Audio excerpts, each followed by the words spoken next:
So the three of us were talking Holy War. What would have happened?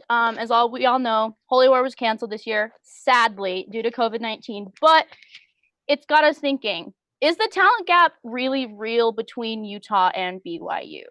Cole, do you want to take the first point? The talent, let me start. There's a reason that BYU has not beat Utah for the last 10 years. And that's because there is and has been a better recruiting job by the University of Utah. They've been able to get better talent to develop that talent better than BYU has. And so there is a talent gap. At least there has been for the last decade. Totally. And there's about 4 positions that we think that the biggest talent gaps are. Caleb, do you want to talk about wide receiver with between the two schools? Yeah, for sure. Just before I delve into one position, though, I mean, I think it's more of a recruiting gap more than anything. The one thing, we're going to go into this more, but the one thing this year's BYU team has going for them, and all successful BYU teams have, is experience and chemistry, and the ability to grow a team over multiple years, because we don't have, the 5-star recruits, 4-star recruits like Utah has. So that's something that we have going for us this year. And when that can happen, good things happen. Unfortunately, wide receiver is not one of those positions this year that we have a lot of experience, especially if you include tight end Matt Bushman, who went down. He was our leading receiver as a tight end the past 3 years in a row. And he ruptured his Achilles a couple weeks ago. So we are now led by a group of a couple juniors and a senior at wide receiver, the biggest name being Gunnar Romney. He's a junior. He had a pretty solid first game at Navy. But it's a young group, pretty inexperienced, because we lost a bunch of really, really good senior receivers last year. For sure. And I think Utah, on the other hand, Utah is full of experience. They're full of talent, and they're full of depth at that wide receiver position. Just to name a couple, you have Solomon Enos, you have Britton Covey, who grew up a BYU fan but never got that BYU offer, and then brought his talents to Utah and now is one of the best we've had. Then you have Brian Thompson, you have Samson Nakua, who's also from Utah County. His brother played at BYU also, and he didn't get that BYU offer, and he decided to come to Utah. I think Utah wins this one in the wide receiver category, hands down. Yeah, I got to agree with Caleb here. I think it is a big recruitment difference. When you're looking at, especially the wide receivers, Britton Covey was a guy that was unwanted by BYU.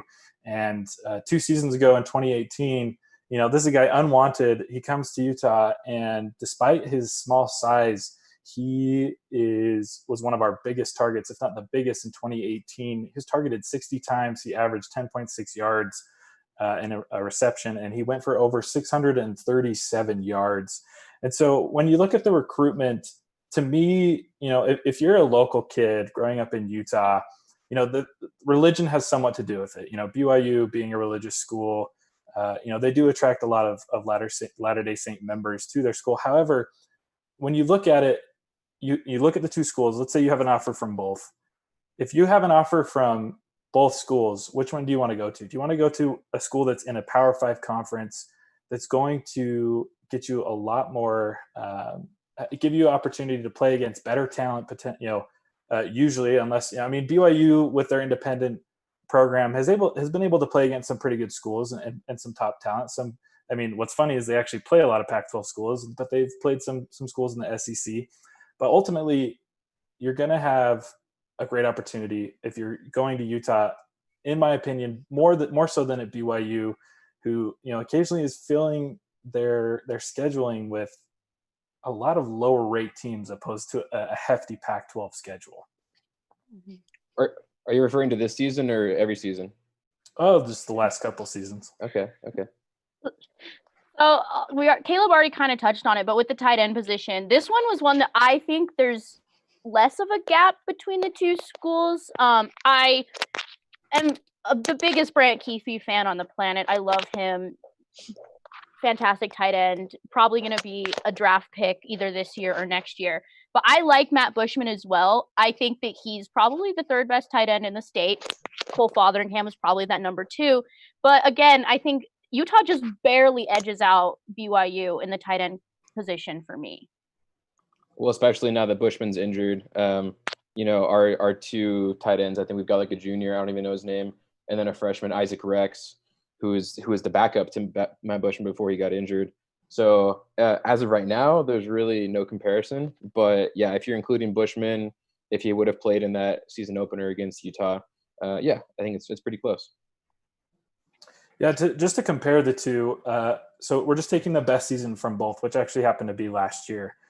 Bushman, 47 receptions, 688 yards.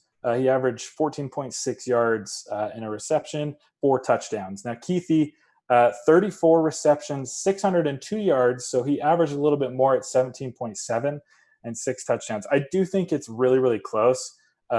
Bushman has been described as just an ogre. He's a little bit bigger than Keithy, I think about 3 or 4 inches bigger. But to me, that shows how good Keithy is to be able to keep up with someone like Bushman. And it's very close, but if I had to pick between the two, I'd probably go for Keithy. But with that being said, if you had someone other than Zach Wilson passing to Bushman, if he was wearing maybe a Utah uniform, maybe you're taking Bushman over Keithy. Woohoo! First shot fired. All right. So speaking of Zach Wilson and quarterbacks, let's move over to Utah. I'll let Caleb take the first shots with this one. At QB? Yeah.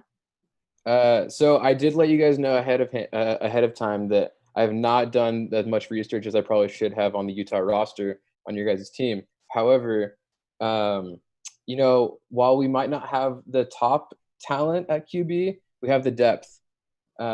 Because as you guys know, we have Zach Wilson, who's the starter, but right behind him is Baylor Romney, Gunner's brother. They've got that brother connection. It works out. And then we've got Jaron Hall, who's like the dual threat. He can run it type thing. They all 3 started games last year. And actually the backups had a better record wins-wise than Zach Wilson had. And I know there's been a lot of talk going around, especially preseason, of people outside of BYU saying, hey, is Zach Wilson actually the guy? Is he the best quarterback at BYU? And, I think that's still yet to be seen. I don't think I think he has a lot left to write in his legacy, hopefully. But based on the first game against Navy, had a solid game, over 100 yards passing, a couple of touchdowns as well. So he didn't quite get to show everything there, but I would put Zach Wilson up against anybody, honestly.